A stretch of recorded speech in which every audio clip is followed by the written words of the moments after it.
Hi everyone. Was that Libby's phone? Let's see. I did a stream on this the other day, and since then, lots more questions have popped up. Now, I know that it's been the general understanding that Libby's phone was a rose gold iPhone 6S. Now, since then, what's been noticed, as in the most obvious thing, is that that ain't an iPhone 6S rose gold. Here's why, and I'll show you. This is State's Exhibit 9, and it shows Libby's phone at the crime scene covered in leaves, as we saw the other day. And as you can see, it has a completely black screen. And then if we have a look at an iPhone 6S in rose gold, they only came with this white frame around the edge. And other models of iPhone 6S, as in color of iPhone 6S, like this one, the space gray, came looking a little bit more like the one we were seeing just now. So this is the space gray version. And it still actually did have a bit of a border, but it sat behind the glass there. So both of them have complete glass screens and this fingerprint area here and this little speaker area. I think that's a speaker. But the rose gold one and also the gold one had this white border. Now, why do we think that it was a rose gold one? Well, I'm told that it was mentioned that it was rose gold in some interviews with the family early on. Also, here's this. So, in some Instagram photos, probably this one shows it a bit better, and I blurred out the photos of minors. But here we have, this is Libby here in the background, and this is her sister here in the foreground. And here is a phone that looks like a rose gold or gold iPhone 6S with the white border top and bottom. So that would go towards that theory that the iPhone 6S in question was a rose gold iPhone. Also, look at the case that is in use there. We have also this one. Now, the girl looking towards the camera there is Libby. And you can see this red and black iPhone case. Now, interestingly enough, though, if we zoom in, we can see, though, that the color peeking through doesn't seem to be rose gold. So something odd going on there. Not sure whether it's gold or not. Something funny's going on here. Our phone's being swapped around. Not sure whether that's the same phone or if it's a different phone, or people are swapping cases around in the family. Not sure. So who's to say? All I know is that the rose gold one and the gold one, they had a white frame, and all the other ones, I think all the other ones had this black screen. But you couldn't get a rose gold one with a white screen. But what you could do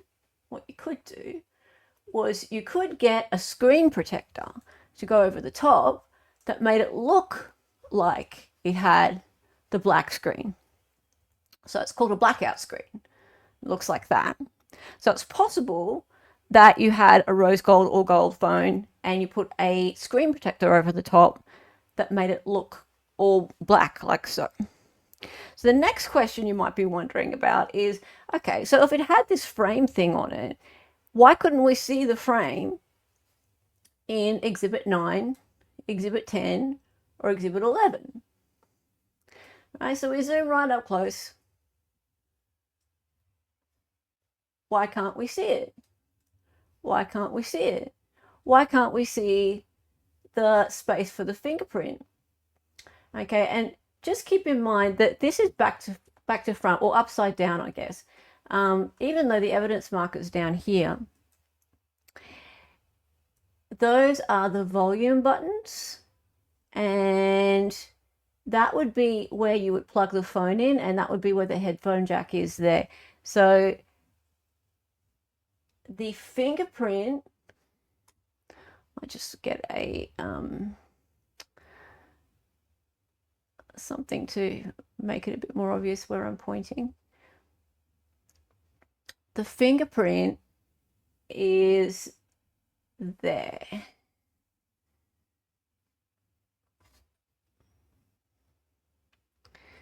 Yeah, so here's the thing. The leaves are quite conveniently covering up the area where we could identify where the fingerprint is. Same deal up here. Remember how I was pointing out that there was a space here for, I think it's a speaker, or there's a little hole up there as well. Both are being covered. See this space here, these little indentations? Both are being covered down there by leaves.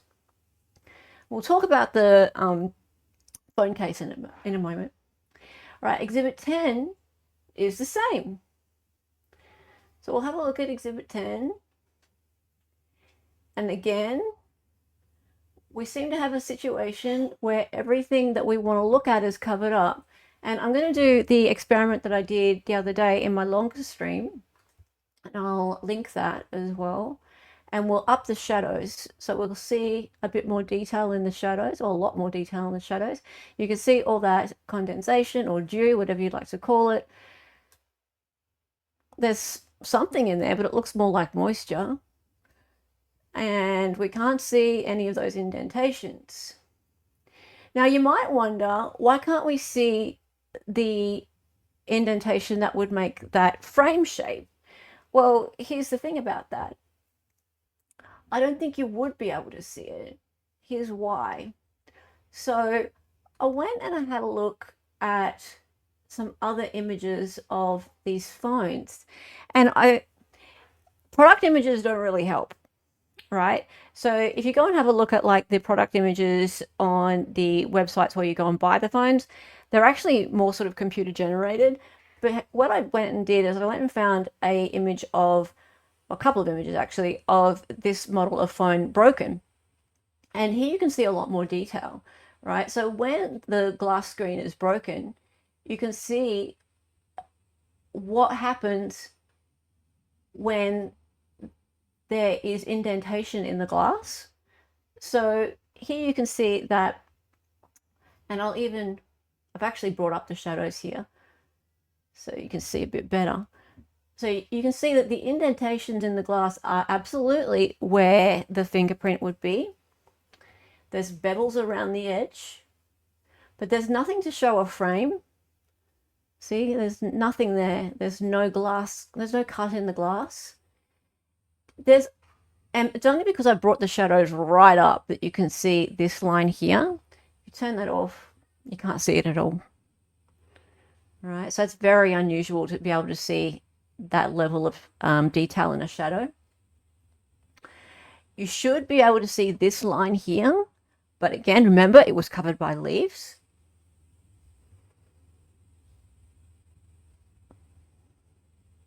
And that's about it.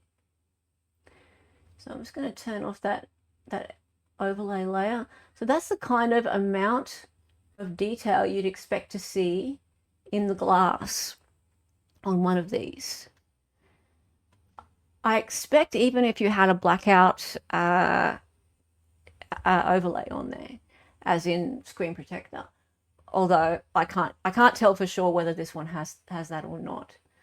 Okay, so still, I'm not saying it's definitely an iPhone 6 or an iPhone 6 Space Gray or an iPhone 6s Space Gray or an iPhone 6 S Rose Gold that has had a screen protector put on it.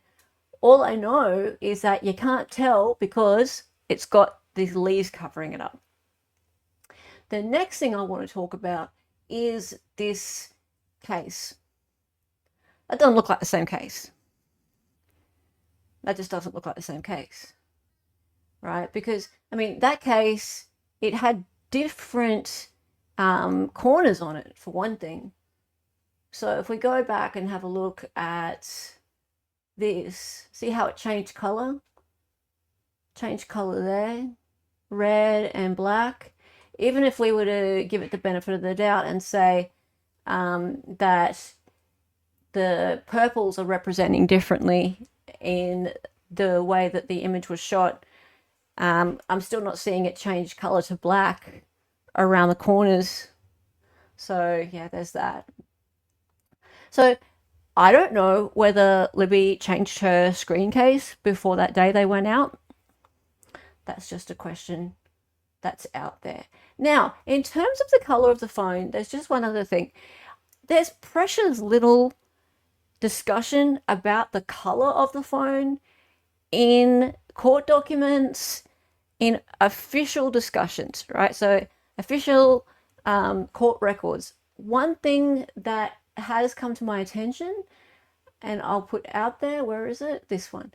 Okay, so this is someone has made some notes, and it may have been, this may have been from Andrea's stream, it may have been from Lawyer Lee's. Thank you to one of my wonderful